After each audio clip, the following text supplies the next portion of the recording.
Blue and red lights flashing in the driveway, neighbors peering through blinds, a toddler crying somewhere inside the house. This is not where anyone thought a romance like that would end. An officer's voice is flat, but you can hear the disbelief. Even he is wondering what happened behind these closed doors. She stands there in shock, palms pressed together, wrists pulled back. Her mouth moves, but no sound comes out as metal clicks shut around her wrists. The look on her face says she can't quite believe this is real. One moment you're posting sun-kissed selfies, the next you're staring at your own reflection in the window of a patrol car. How does any love story, much less one born on reality TV and cemented with underwater rings and teary Instagram posts, crash this hard? Rewind a few years, and no one is imagining this. Cameras rolling, fans swooning. A proposal, half drowned in fairy lights, felt like destiny. This was not supposed to be another broken reality couple. But now the cameras are gone, and everything feels colder, sharper, more dangerous. When the crowd stops cheering, who steps in when things fall apart for good? She's not just losing her partner. She sees her daughter clinging to someone else in the chaos, tiny hands gripping for something safe. There's rage in every corner, jealousy floating in the air, silence thick enough to choke you. Whatever promises were made before, they're ashes now. You have to wonder, what did they hide from us all this time? How does someone go from a beaming fiancé with the world at her feet to being marched out in cuffs while her ex stands by, holding the only thing she cares about? There are rumors on every group chat now, a secret boyfriend hiding in the wings, a bank account full of red flags, a fairy tale crumbling into police paperwork. Was it just the fame, or did this love story always have a time bomb ticking underneath? Think about it. What exactly happened between the real and the real? Fans are already picking sides, conspiracy theories swirling, receipts stacking up on every fan page. Was this all fated from the beginning? Did anyone see what was really brewing underneath those perfect vacation filters? If one hidden boyfriend and a mountain of debt can pull the rug out this fast, who else on reality TV is one bad day away from disaster? Keep watching, this is only the beginning. At first, everything looked like the kind of love story even reality TV can't fake. Silver filters and thousand-watt smiles everywhere you looked. Scroll back to those early days, and it's pure highlight reel. Brazilian beaches, underwater caves, a proposal so cinematic you'd think it was scripted. The kind of moment where everyone online starts typing relationship goals and pressing hearts so fast you wonder if the app can keep up. Every week, their faces pop up in perfect sync, matching outfits on vacation, surfacing from somewhere tropical, always looking 5 minutes away from another engagement post. But anyone who's followed these stories knows real life sneaks in, no matter how much you edit the feed.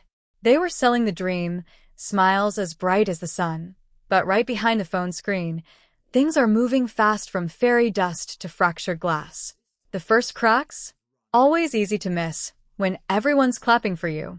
He's talking big about promises, she's filming everything for her dad back home, but nobody wants to talk about what's really going on inside that house.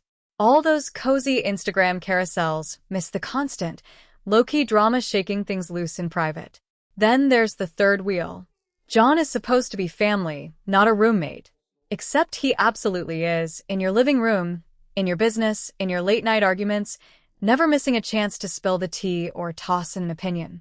Suddenly, every moment gets reframed. She's homesick, stuck between an ocean and a brother-in-law who acts half landlord, half judge. Someone always watching, someone always doubting, and it's never neutral. How much privacy do you have when your every move is up for debate around the dinner table? Think about coming all the way from Brazil thinking you're starting fresh, and finding out your new home comes with side commentary as the default setting. And let's not forget about trust. That plot twist's lurking like a browser tab you forgot to close. He says he's all in, selling dreams of stability, but she finds strange messages and gets suspicious. That feeling in the gut where you're not even sure what you're looking for, but you know something is off. Some DMs from his past, not quite hidden but not exactly out in the open. Pretty soon, Instagram's not a window to your new life. It turns into a magnifying glass burning holes through every smile.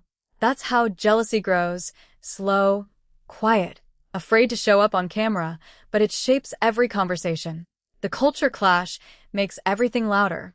FaceTime calls back home are a mix of half-lies and nervous laughter. She's hiding the wedding plans from her dad because she doesn't want to face the questions or the judgment. Her father is thousands of miles away, but his shadow is everywhere, distrustful of Americans, wary of the whole TV circus, reminding her in every call not to give her heart away too quickly, not to trust the shiny promises. It's lonely to keep secrets, even for a good reason. Especially when you know you're supposed to act like you've found forever while handling all of this alone. And everybody sees the money, right? The expensive cars, the wax floors, the promise of this upgraded lifestyle. But the details always look a little fuzzy. What's really in those bank accounts and who controls the passwords. She doesn't know exactly where she stands, except one thing is clear.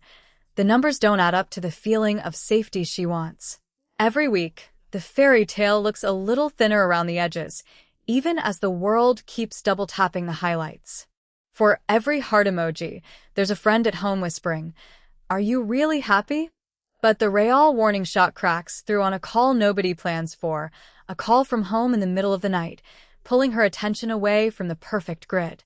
One message, one voice on the other end, changes what she believes is safe, and suddenly the love story gets much messier than any filter can hide. That night started like so many others, 2 parents, 1 toddler, and enough buried frustration to fill the room even after the lights went out. But something was different this time. Patrick had been quiet all week, scrolling through his phone more than usual, eyes darting when she walked past. Thais could feel it in the air, one of those nights where a single wrong word would light the fuse. Rumors always start somewhere, but here, the spark was digital. Patrick claimed he stumbled on messages, screenshots, cryptic notifications, maybe a name he'd never seen before, maybe a thread that shouldn't have existed. He said, allegedly, that this was proof she'd been hiding another relationship behind his back, whispers of a secret boyfriend nestled between emojis and late-night typing. The truth? That's the hardest detail to capture on a screenshot, but it was enough to make his trust shatter. Maybe it was innocent, or maybe it wasn't, but he confronted her, phone in one hand, heart in the other, as if he could squeeze out the truth between clenched fists. Whatever was said next, it didn't stay quiet. Suspicion has a way of exploding. Those months of money tension, the feeling of being watched in her own kitchen, all the doubts about what was hers and what was shared, each poured gasoline on that one accusation. Thais, tired of explaining, snapped right back. Patrick was no cherub in this love story. He held the passwords and the purse strings, made big financial moves on his own, handed out bits of information like party favors, but never the real stuff. From the outside, it looked like he had it all together, but she was living in a house where half the story was always hidden, and the walls felt closer every day. The fight spilled from texts to raised voices to doors slamming, and that's when everything lost shape. Neighbors heard, the toddler cried, and for a moment, even the dog seemed confused about who was in charge. Accusations rained down. He's threatening to leave. She demands he go. She packs his bags, or maybe he starts to, but either way, suitcases get zipped. Who leaves their own home first? Who gets to call it abandonment? The logic blurs fast when hurt feelings are running the script. In the heat of their worst argument yet, Patrick said he felt in danger. According to his filings, he accused Thais of grabbing at a kitchen knife, raising her voice with their child in her arms, making threats he said the nanny overheard. She denied it all, calling his version sensational. Was this protective instinct or strategic storytelling? Her defense said it was fiction. Yes, voices were raised, but nothing like the chaos he described. Either way, this is where the story goes from ugly to official. Cops showed up on the doorstep with sirens off but faces serious, scanning for signs of violence. It all plays out with their young daughter nearby, shuffling from one parent to the other, confused and scared, innocence caught between lawyers' arguments and the echo of things she shouldn't have to hear. Thais was cuffed and led to the car. Neighbors whispering, everyone's phones out, her whole future shifting in seconds. Charges would later be dropped, but the footage, the memory, that public walk to the cruiser, that doesn't fade when court records say case dismissed. And as it happens, the world spins faster every time something messy comes out in public.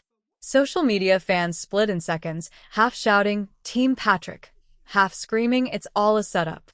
Twitter threads go wild with conspiracy theories, blurry screenshots become evidence, and every family law expert in the comments section weighs in on who looked more frightened or more guilty. In her eyes, she's being punished not just for one fight but for years of suspicion and not belonging. In his eyes, this is protection, not revenge. Fans start picking apart which moment felt real, which hug looked forced, tracking who deleted photos first and who unfollowed whom by sunrise. None of this is simple. One person's betrayal is another's escape, and when there's a toddler in the middle, every choice carries more weight. But the shocks keep coming. Right after the police step in, Patrick files for divorce, but he doesn't want shared custody. He wants their daughter fully on his own terms. Court papers are filed with bold claims about household safety. In one move, the argument shifts from heartbreak to all-out custody war, and now, every detail from their messy marriage is about to become evidence. No one on reality TV ever plans for the day when all their secrets end up in court documents and public opinion tips like dominoes. And right now, everyone is holding their breath, waiting for the next revelation to blow the story even wider. When a love story crumbles in real life, both sides try to keep whatever remains private. But when you've signed up for reality TV, privacy goes out the window. Suddenly, every email, every late-night text, every offhand comment made in the kitchen ends up somewhere: court documents, social media groups, or on a think piece blog dissecting your marriage like an autopsy. The legal war between Patrick and Thais turned their family drama into public content for anyone bored enough to download the court filings or bold enough to share unredacted leaks. It was ugly, no matter who you believed. First were the custody papers, thick with allegations and adjectives meant to paint the other parent as unfit. Patrick's side went for the jugular, using every moment from that night to claim Thais was dangerous, that she put their daughter in harm's way, that her judgment was clouded by outside forces. The knife incident, the threats, the supposed proof of an affair, or at least the smoke behind all the fire. He enlisted affidavits from anyone nearby, including the nanny who allegedly witnessed everything. For a few days, if you were only reading headlines, it looked like every door was slamming in Thais's face. But the court of public opinion doesn't follow legal evidence. Fans see what they want to see, and the more dramatic the accusation, the deeper the camps divide. Instagram comments fill up with theories. Reddit threads put together conspiracy boards worthy of true crime podcasts. One team says Patrick's protecting his kid. The other claims Thais got railroaded by a partner who always had the upper hand and now wants to win at any cost. Every DM leak is a new piece of evidence, but nobody outside their circle knows what really happened between those four walls. For Thais, having her motherhood questioned on TV and in court was a sharper cut than the arrest ever was. She scrambled to build a defense, gathering her own receipts, putting together security footage, text logs, records showing she was a stable parent, not a threat. Her lawyers attacked Patrick's claims point by point, arguing that police dropped the charges for a reason, that the knife story was blown out of proportion, that the true damage came from years of stress, suspicion, and constant surveillance. The legal battlefield got even wilder when both sides argued over which details could be made public. Every time the judge made a ruling, fans instantly knew thanks to screenshots, making the rounds. Through all this, their daughter became a symbol and a possession, summoned by both sides as proof of their virtue. Every handoff, every missed bedtime, every doctor's appointment suddenly included a lawyer or a court-ordered observer. Photos of their child showed up on fan pages, fed by eagle-eyed followers desperate for clues, smiling in one, crying in another. Real life was being lived by a 3-year-old who didn't get to choose which story the world believed, only that nothing felt the same anymore. One of the ugliest twists in this modern mess is how social media amplifies chaos. The echo chambers are loud. One TikTok clip goes viral after someone spots Thais out to lunch without her wedding ring. Suddenly, mystery boyfriend rumors start swirling, gaining more traction with every meme and reaction post. Patrick, on the other hand, looked stoic in his posts: dad life, fitness, grind, none of the worry spilling into his captions. But every update is a new battlefield, as both sides play defense and offense for their own audience of digital jurors. There were moments when support groups cropped up online, with fans reaching out to help either parent or, more often, weaponize the story for their own sense of justice. Burnout followed. Someone would leak a new snippet, a text or a legal motion, and the crowd would cheer or groan depending on who they'd picked as their hero. Would you side with Patrick or Thais if you only saw these headlines? If you only ever saw the crying mugshot or the victorious family photo? The truth is, none of us ever see the whole thing. We piece together an identity from fragments, and the more dramatic those fragments, the more they stick. But just as the case looked ready to end in absolute disaster, with both sides gearing up for an open-court brawl, something strange happened. The wildest claims, especially the knife allegation, got quietly struck from the record. Both legal teams called for a reset, agreeing that fighting to the bitter end in front of TV cameras and blown-up screenshots would ruin more than it would fix. Social media didn't get their satisfying villain. The fans who wanted a slamming guilty verdict or an Instagram-worthy redemption had to settle for mediation. This was the first moment both sides realized reality TV had shaped their own behavior. Every decision, every statement had been filtered through the idea of who was winning the audience, not just who was telling the truth. Back on the show, the spectacle played out in bits and pieces. Therapy sessions aired where the pain felt real, but the editing made motives murkier. The things we thought we'd seen, those cracks, those fights, those closed-door conversations, played again for laughs, for ratings, for the sense that maybe this wasn't as bad as it seemed. But every cutaway to their little girl or every raw confessional only reminded viewers how much damage gossip and attention can do. Nothing was settled, at least not the way justice works in real life. Courtroom bombs got defused with paperwork, three-word Instagram apologies, and private agreements hashed out behind closed doors. In the end, all anyone knew for sure was that no one left the story as the same person.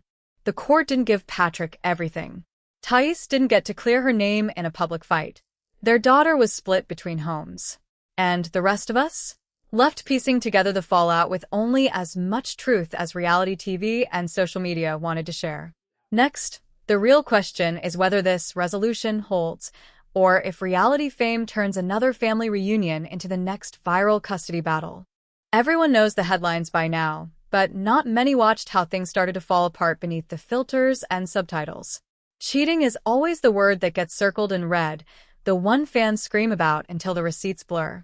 But most things don't end over one late-night text or a suspicious phone bill. Behind every public split, there's a real private crumble, often years in the making, built on pressures no regular couple could survive and secrets that grow bigger every time you pretend nothing is wrong for the camera. For Thais, pressure felt like layers of different worlds crushing in at once.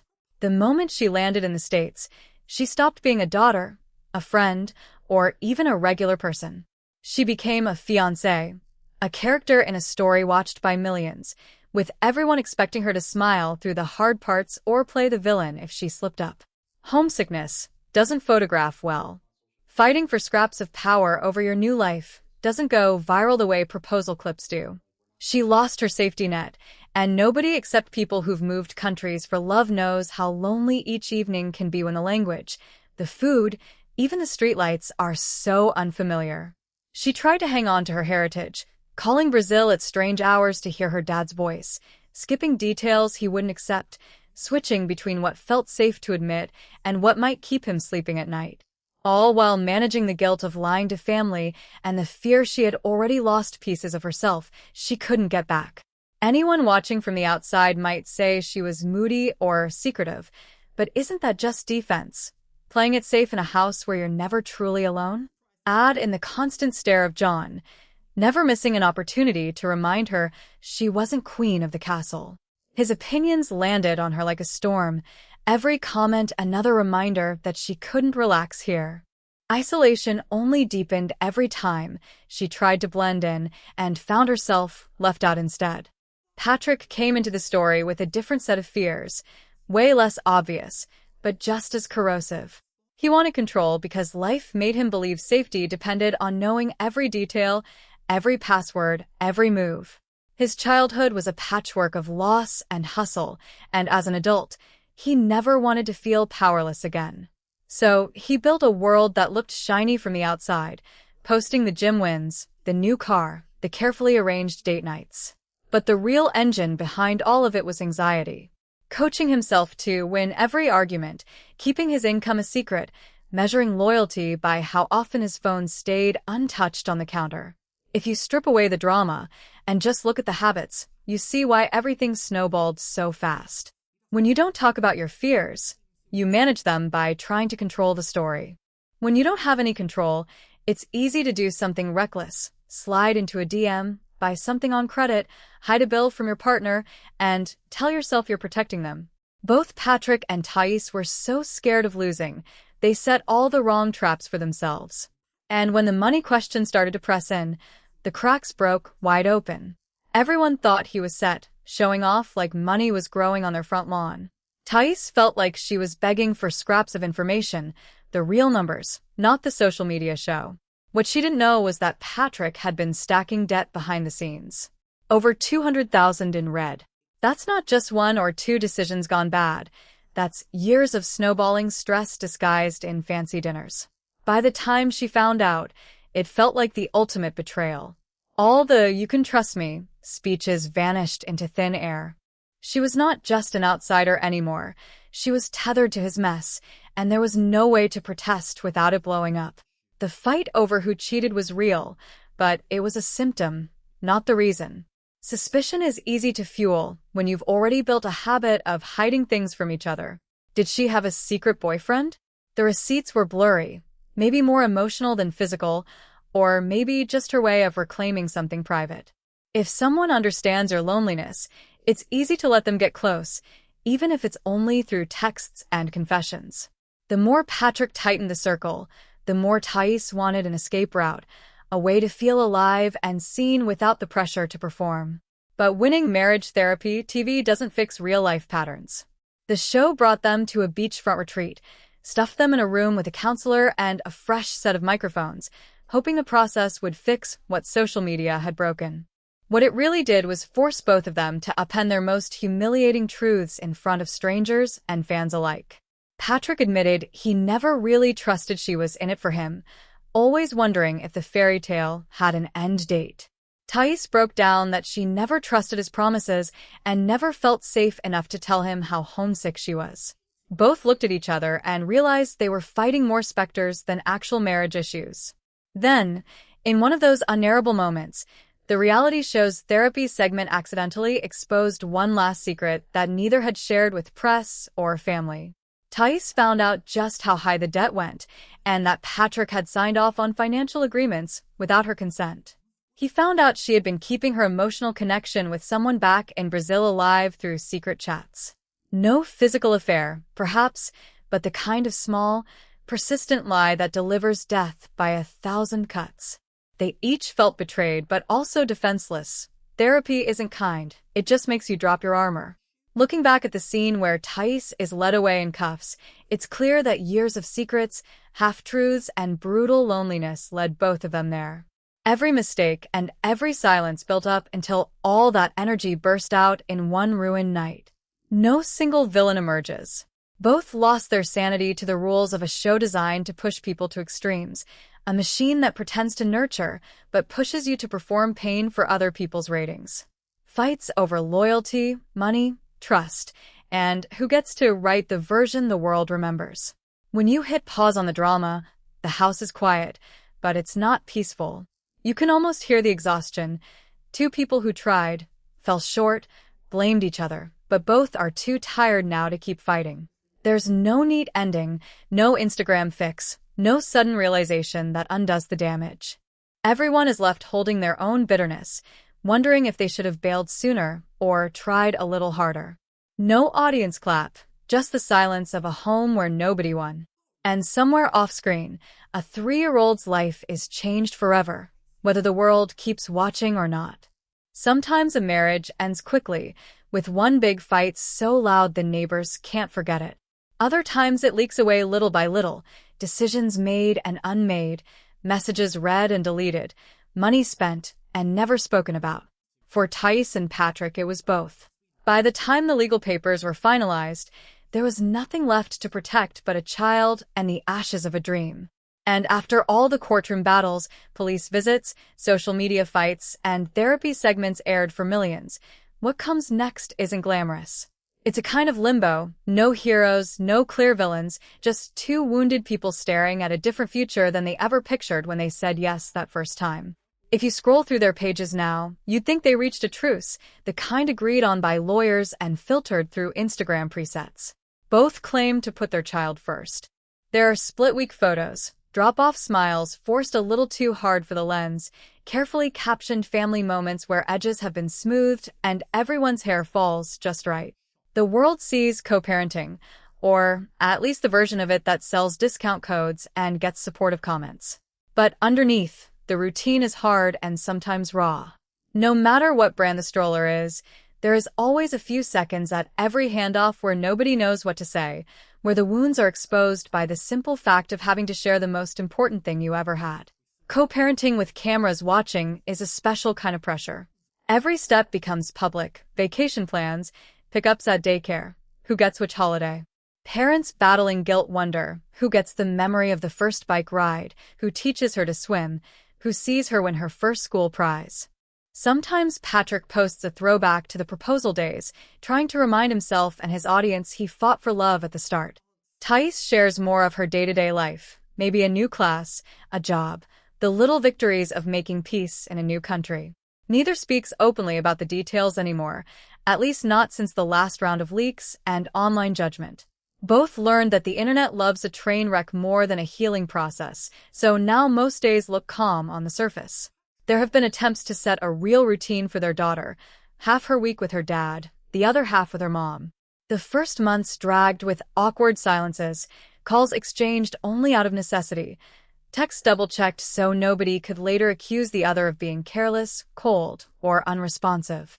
Grandparents on both sides tried to step in, hoping to soften things, but every set of good intentions ran headlong into years of built-up bitterness. For every small breakthrough, there was a setback, and if you asked either parent, they'd probably admit that letting go of anger is harder than forgiving each other for the mess. It's impossible to measure how much the reality show warped every step. The cameras didn't create the marriage, but they did make everything harder to fix when cracks showed. There were moments, back in Season 9's early episodes, when Patrick and Tice laughed and bantered and planned for a life full of possibilities. But once everything went public, every apology sounded rehearsed, every vulnerability was dissected, every hopeful look became meme fodder. Fans debated body language in slow motion, called out tone shifts, and guessed at secret motivations in a way no off-screen couple ever faces. By the end, love was something you performed for an audience, conflict something you survived for ratings. Afterward, no matter how honest they tried to be, both would always worry about what viewers and strangers would believe. Anyone watching feels the split in their own reaction.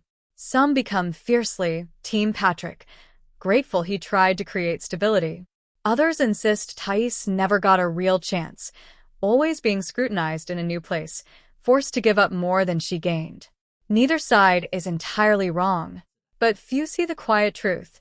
Both are less interested in revisiting the past than in building something safe for their daughter. Most fights now are small, over bedtime snacks, last-minute changes to the schedule, lost shoes, and scratchy throats before school. The kind of ordinary chaos that doesn't get trending hashtags, but matters most. One thing the show doesn't teach: how a split home still means shared responsibility. Instagram followers see split holidays, but only the family knows the pain of absence. The birthdays missed, small moments gone, milestones crossed out on alternating calendars. There are mornings when Patrick doubts if he's being too hard, nights where Tice scrolls back to older photos and wonders which day the first major lie was told. The internet rewards clear winners and losers, but real life is messy, eh? Sometimes the most courageous thing you do is sit through another conversation, forgive a small mistake, accept an apology that never sounds quite right. Sometimes healing is agreeing never to talk about the worst days, so your child can have a new start. It's tempting to look for lessons. What should viewers take from this? First, no amount of staged romance can fix foundational cracks. If you're hiding secrets, whether it's a credit card bill or an old friend's number, they don't disappear just because the audience is cheering. Control doesn't mean safety. Loyalty built on fear will always break down under stress. And if you move continents for someone, make sure you're also moving for yourself, because someday you could lose it all and have to rebuild with nobody's help. For couples under public pressure, the fairy tale ending is rarely what you pictured when the cameras started rolling. The real test comes after the confetti, when you're alone in the kitchen late at night and have to decide whether to talk or to walk. Most can't handle the endless expectation, the edits that turn your life into 5 viral clips, and the critics who think they know better. The story always seems prettier the further you are from the mess. People ask about co-parenting, wanting to believe it gets easier. In reality, the best you get is progress, not perfection. You learn where to bite your tongue, how to keep your tone neutral for a phone call, how to celebrate milestones on separate calendars, how to keep the main priority your child's sense of safety, even when you yourself have none to spare. Some days build trust, others erase it. Some drop-offs end in smiles, others in cold glares that linger all afternoon. Social media will keep guessing. Every time Thais appears with a friend or Patrick posts a night out, someone asks if this is the new start or another mistake. The comments fill up with advice nobody asked for, online detectives piecing together half-clues from stories and tagged posts. The speculation machine never sleeps. Fans argue over every choice, casting themselves as backup parents from behind their screens. But real healing happens off-camera. It's in the day-to-day, the appointments, the routines, the thousands of small decisions that never trend. And for Thais and Patrick, the challenge is no longer beating the other in public, but finding the version of peace that lets them both move forward. Neither can say exactly what forgiveness means or what the future holds. They only know the cameras don't dictate their choices anymore. Their daughter's happiness is the only real headline that matters. Underneath all of it, though, lingers one more secret, a thread never fully untangled in court. In whispered conversations, there's talk among friends of a financial promise broken, a prenuptial clause once drafted but never signed, and a last-minute settlement that could still send them back to court if one side ever shares it with the world. Both have moved on, at least in public, but not everything got aired for the fans. If you thought you knew the whole story, the final chapter might come when cameras return and somebody finally speaks the last, buried truth. Because the real question isn't whether their peace will hold, but how long it takes before another hidden detail tips the balance once again. Everybody wants to know what happens to 90-day couples once the public loses interest, when the ring comes off and the lawyers go quiet. Is healing possible when the audience has already moved on to the next spectacle? What does it look like to build a life after a reality bomb, fragmented but still standing, always wondering which story will get told next? If you think this is over, you haven't seen what can happen after the last farewell. The next lie could be the one that upends everything all over again. Why do old secrets wait so long to surface? The answer might be out there, waiting for the next season to begin.